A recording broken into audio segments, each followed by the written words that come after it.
বাবা, তুমি সহ্যই করতে পারবে না। তুমি যাকে ঠকাচ্ছ, তুমি মনে করছো যে না, আমি তাকে ঠকাচ্ছি, আমি খুব চালাক। তুমি চালাক নও, তুমি হচ্ছে বোকা। বোকা কেন? যারা ঠকায় তারা এমন বাজেভাবে অন্যজনের কাছে ঠকে, সেটার পরিণত হয় খুবই ভয়াবহ পরিণত।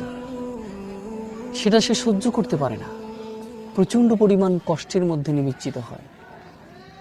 সেজন্য মানুষ যারা মানুষকে ঠকায়, মানুষ যারা মানুষকে কষ্ট দেয়, দুঃখ দেয়, এরা বিন্দুমাত্র সুখে থাকতে পারে না।